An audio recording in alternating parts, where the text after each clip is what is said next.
नमस्कार दोस्तों, हम पिछले साल के मुताबिक इस साल के हम दिखाने जा रहा हूँ कितने स्टूडेंट को स्कॉलरशिप मिला था।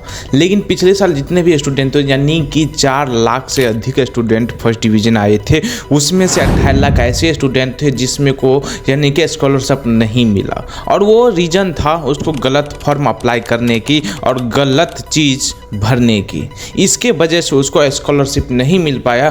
तो ऐसे ही गलती आप नहीं कीजिएगा। हम पिछले साल के मुताबिक इस साल के हम बात कीजिए तो 5 लाख से अधिक स्टूडेंट जो है फर्स्ट डिवीजन किए थे और उन सभी को स्कॉलरशिप मिलेगा। लेकिन कैसे मिलेगा उसको पता नहीं है, कैसे फॉर्म फिलअप करता है और फॉर्म फिलअप करने के बाद भी उसे फाइनलाइज कैसे किया जाता है शायद वो भी पता नहीं होता है। तो दोस्तों, हमारे वीडियो के लिए हम आपके लिए कुछ नए लाते रहते हैं। तो हमारे चैनल पर अगर नए हैं तो एक लाइक और सब्सक्राइब जरूर कर दें। दोस्तों, हम बताने जा रहा हूँ पिछले साल 16 लाख से अधिक भी स्टूडेंट थे जो भी यानी कि इस परीक्षा में शामिल थे, जो बिहार बोर्ड BSEB से थे। और इस साल 18 लाख से अधिक स्टूडेंट इसमें शामिल थे जो यानी कि इस परीक्षार्थी BSEB की तरफ से यानी कि बिहार बोर्ड की तरफ से। तो दोस्तों, आप देर न करते हुए हम ये पहले जान लेते हैं इस साल कितने स्टूडेंट जो है फर्स्ट डिवीजन किए हैं और कितने स्टूडेंट हैं जो सेकंड डिवीजन किए और कितने स्टूडेंट जो टॉपर किए हैं, कितने स्टूडेंट जो थर्ड किए हैं। तो दोस्तों, यानी कि हम पहले बात करते हैं स्कॉलरशिप के बारे में। तो स्कॉलरशिप के लिए जो आपको आवेदन करना पड़ता है तो फर्स्ट डिवीजन से ऊपर वाले को यानी कि स्कॉलरशिप मिलता है। तो दोस्तों, 5 लाख यानी 4 लाख से अधिक स्टूडेंट ऐसे हैं जिसको स्कॉलरशिप मिलेगा। लेकिन कैसे मिलेगा उसको अप्लाई करने के लिए पूरी शिद्दत पूरी जानकारी कैसे मिलेगा आपको, तो हमारे वीडियो को लास्ट तक जरूर देखिए। और हम ये भी बताने जा रहा हूँ जो यानी कि नीतीश कुमार ने कुछ ऐसे ही नोटिस जारी की हैं जिसके माध्यम से ये भी दिया गया है यानी कि उसको यानी कि मिलेगा तो स्कॉलरशिप के साथ साथ उसका अगर महिला हो तो उसे कन्या उत्थान भी मिला जाए। पिछले साल 41 करोड़ से भी अधिक स्टूडेंट को स्कॉलरशिप मिला था, यानी कि सभी डिवाइडेड बाय 41 करोड़ यानी कि दिया गया था पूरी इस बिहार में।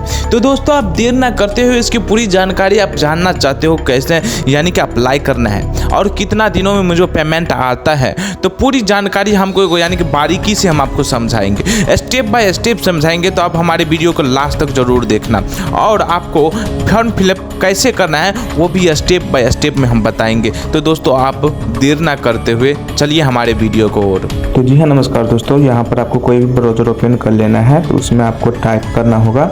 जैसे मैंने टाइप करता हूँ तो आपको यहाँ पर ऑनलाइन अपडेट STM जैसे टाइप करोगे तो यहाँ पर उसका वेबसाइट आ जाएगा। इस पर आपको क्लिक करना होगा।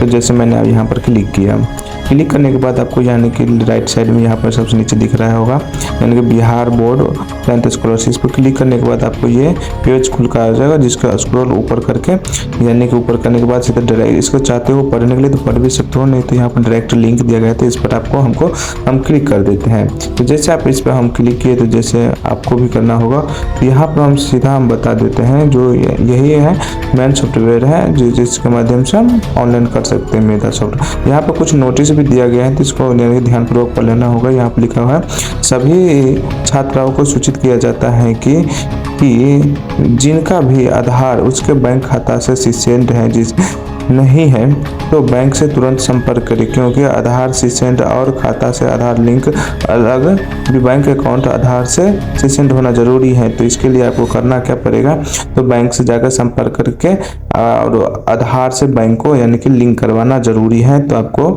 ये करवाने के लिए करना पड़ेगा। तो यहाँ पर हम इसके लिए बहुत सारे वीडियो भी दे चुका हूँ, तो यहाँ पर यानी कि ऑनलाइन अपडेट के माध्यम से भी दिया गया है। तो यहाँ पर आप देख सकते हो और यहाँ पर पूरी जानकारी शुरुआत से लास्ट तक दिया गया है। तो हम चलिए यहाँ पर बताते हैं इसको अप्लाई कैसे किया जाता है। तो सबसे पहले यहाँ पर कुछ डेट दिया गया है तो जो 15/4/2024 दिनांक से शुरुआत हुआ है और 15/5/2024 तक निर्धारित की गई है।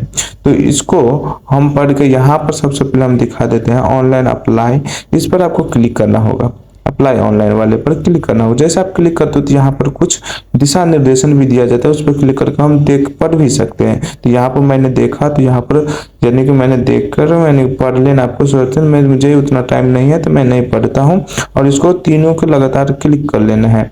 जैसे ही क्लिक करने के बाद आपको क्या करना होता है, कंटिन्यू वाले ऑप्शन पर क्लिक करना है। जैसे इस पर क्लिक कर दो तो आपको साथ एक पेज खुल कर देगा जिस पर रजिस्ट्रेशन पेज होता है, उसको आराम से भरना होगा। तो यहाँ पर आपको यानी कि कॉलेज डिस्ट्रिक्ट बोलेगा तो यहाँ पर कॉलेज डिस्ट्रिक्ट भर लेना होगा।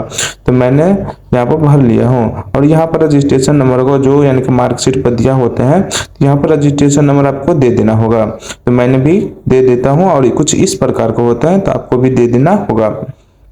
जैसे आप ही देते हो तो यहाँ पर आपको कुछ इस प्रकार से दिया होगा, तो आपको भर देना होगा। जिसके बाद उसका फुल नेम होना चाहिए जो इस प्रकार यहाँ पर भर देना होगा। तो मैंने यहाँ पर उसका फुल नेम दे दिया और यहाँ पर उसका डेट ऑफ बर्थ है जो यानी कि चूज कर लेना है। मैंने चूज कर लेता हूँ, तो यहाँ पर उसका डेट ऑफ बर्थ मैंने सिलेक्ट कर लेता हूँ। और जैसे ही सिलेक्ट करने के बाद वहाँ पर आपको यानी कि दिखा देता हूँ। पहले इसको मैंने सेलेक्ट करने दे। इसको सिलेक्ट करने के बाद यहाँ पर डेट ऑफ बर्थ सही से कर लेना। उसका फादर का ना फुल नाम दे देना है।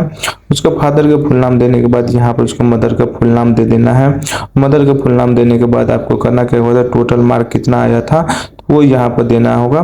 तो आपको यहाँ पर वो दे देना है। यहाँ पर डिवीजन कौन सा डिवीजन आप आए थे तो वो दे देना आपको। तो मैंने यानी कि वो डिवीजन दे दिया और कैटेगरी कौन सा, जैसे SC ST और कोई भी कैटेगरी का होता है तो उसे भरना देता। और भी जैसे हम सब OBC में OBC को दे दिया। यहाँ पर रोल नंबर और अब मैरिड हो यानी शादी हुआ है तो यस कीजिए, नहीं हुआ तो नो कीजिए। यहाँ पर आपको क्या बोलता है, मोबाइल नंबर से यानी वेरीफाई करने के लिए, तो आपको मोबाइल नंबर से वेरीफाई करना पड़ेगा। तो सबसे पहले हम इस पर क्लिक करते हैं वेरीफाई करने के लिए। तो यहाँ पर हम क्लिक कर दिए और यहाँ पर आपको मोबाइल नंबर से OTP आया होगा, तो यहाँ पर आपको क्या करना, दर्ज करना पड़ेगा। तो मैंने यहाँ पर OTP मुझे आ गया, तो मैंने यहाँ पर उसे दर्ज करके मोबाइल नंबर वेरीफाई पर ऑप्शन पर क्लिक कर दिया। जैसे ही क्लिक किया तो यहाँ पर उसका जो है वेरीफाई वाला अब वेरीफाई हो चुका है। और यहाँ पर अब हमें करना है उसका दूसरा कोई और भी मोबाइल नंबर है तो उसको भी वेरीफाई करना पड़ेगा। तो यहाँ पर कोई और अदर रिलेशन वाला नंबर लेकर उसको वेरीफाई करना पड़ेगा। तो यहाँ पर उसको OTP मैंने भेज दिया और OTP भेजने के बाद यहाँ पर मैंने क्लिक किया तो फिर उसका OTP आया। यहाँ पर क्लिक करके इसका भी यानी कि वेरीफाई करना पड़ेगा। तो मैंने इसको भी वेरीफाई कर दिया। OTP देकर सेम प्रोसेस है। यहाँ पर आपको करना क्या होगा, तो उसका यानी कि आधार पर नेम यानी कि जो आधार कार्ड पर जो नेम दिया रहता है वो यहाँ पर उसका नेम डालना पड़ेगा। यहाँ पर उसका जेंडर होता है जो मेल फीमेल जो भी है, यहाँ पर जेंडर, यहाँ पर उसका आधार नंबर दे देना होगा। आधार नंबर पर जो डेट ऑफ बर्थ दिया होता है ये यहाँ पर डाल देना है। उसको वेरीफाई कर लेना है OTP के माध्यम से। तो मैंने वेरीफाई कर लिया। जैसे ही वेरीफाई करने के बाद यहाँ पर यानी कि पहले मैंने दे दिया और इसको क्या करना है, आधार नंबर भी यहाँ पर दे दिया। तो और यहाँ पर करना क्या होगा, तो नीचे में दिखा होगा कैप्चा, एक कैप्चा वाले जो यहाँ पर है ना, तो इसको करना क्या होगा, तो आपको यानी कि पहले यहाँ पर आपको फुल नेम यानी कि आधार से जो नेम सब है उसको दे देना, भर देना है। और यहाँ पर जो जेंडर दिया गया है, जेंडर को सिलेक्ट करके यहाँ पर आधार नंबर, डेट ऑफ यानी कि जो आधार से होगा वही देना है आपको। और यहाँ पर वेरीफाई कर लेना। जैसे ही वेरीफाई होगा तो आपको यानी कि यहाँ पर दिखाता होगा आधार वेरीफाई सक्सेसफुली, तो ऐसे ही आपको भी दिखाई देगा। तो यानी कि आपको अच्छे तरीका से कर लेना। यहाँ पर बगल में आपको कैप्चा देने के लिए बोलेगा, तो यहाँ कैप्चा देने के बाद यानी कि सबमिट कर देना। जैसे ही सबमिट करते हो तो यहाँ पर आपको ये फॉर्म में पूरा जानकारी दिया होता है जो आपको खुलकर यहाँ पर देख लेना होगा। जो मुझे कोई गलत या सही तो नहीं है, अगर अच्छे तरीके से यानी कि देख लेना होगा, कहीं तो करेक्शन करने की जरूरत नहीं है। तो इसके लिए हमें यानी फिर रिवेक करके मैं कर सकता हूँ। तो यहाँ पर आपको कुछ दस्तावेज को अपलोड करने के लिए बोलेगा, तो यहाँ से आप कर सकते हो। तो यहाँ पर बोलता है यानी कि PDF में कम से कम 400 KB से यानी कि नीचे ही रहना चाहिए। तो इसके लिए आपको करना क्या पड़ेगा, तो इसके लिए आपको करना इसको करने के लिए यानी कि PDF करने के लिए तो उसको गूगल में टाइप करना पड़ेगा जो JPNPG। तो हम पहले हम इसको क्या करते हैं, यहाँ पर आपको दिया जाएगा तो यहाँ पर आप देख सकते हो। और कितना 400 KB को बोलता है, तो मैंने पहले ध्यानपूर्वक ले लिया। और अगर आपके पास तो मैं क्या करता हूँ, यहाँ पर टाइप करता हूँ JPG to PDF। जैसे मैंने टाइप किया तो यहाँ पर ये इंटरफेस खुला, तो इस पर सबसे ऊपर वाले में क्लिक करता हूँ। तो मैंने क्लिक किया तो यहाँ पर ये खुल के अब यहाँ पर लिखा हुआ सिलेक्ट PNG इमेज, यहाँ पर PNG इमेज को सिलेक्ट कर लिया हूँ। यहाँ पर आपको दे देना होगा, तो मैंने यहाँ पर दे दिया। जैसे ही दे दिया यहाँ पर उसको यानी कि PDF में कन्वर्ट कर दिया। तो इसे मुझे डाउनलोड कर लेना है और सेव करके रख लेना। तो यहाँ पर मुझे अपलोड कर लेना है।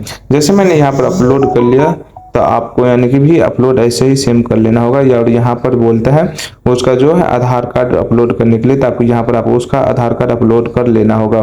तो मैंने यानी करना क्या होगा, तो फिर से वहीं पर जाना होगा और यहाँ पर आधार को तो बैक और फ्रंट दोनों यानी कि सिलेक्ट कर लेना होगा। तो मैंने सिलेक्ट कर लेता हूँ और मैंने आपको दिखाता हूँ, बैक फ्रंट दोनों सिलेक्ट कर लिया।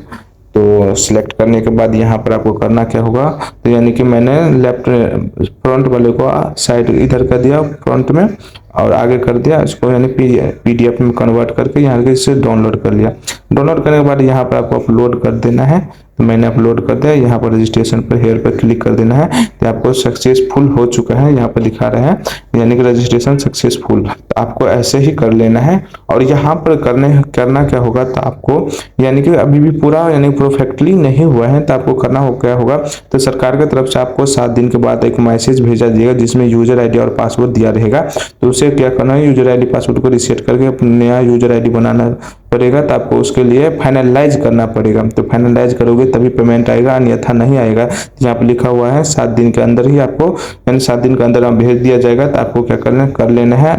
तो सेम ही अगर आप चाहते हो यानी इसका स्टेटस चेक करने के लिए स्टेटस भी चेक करते हो, आप चाहते हो इसका जो है यूजर आईडी कैसे पासवर्ड बनाया जाता है, तो वो भी यहाँ पर से कर सकते हो। यूजर आईडी पासवर्ड यहीं से बनता है, और आप चाहते हो यानी कि इसका पोर्टल स्टूडेंट कैसे लॉगिन करते हैं, यहाँ से भी आप कर सकते हो।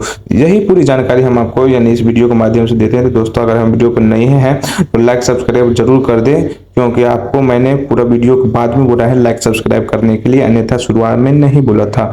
तो प्लीज इतना मेहनत के लिए मुझे एक लाइक और सब्सक्राइब जरूर कर दें। Thank you. मिलते हैं आपको अगले वीडियो में, तब तक के लिए जय हिंद।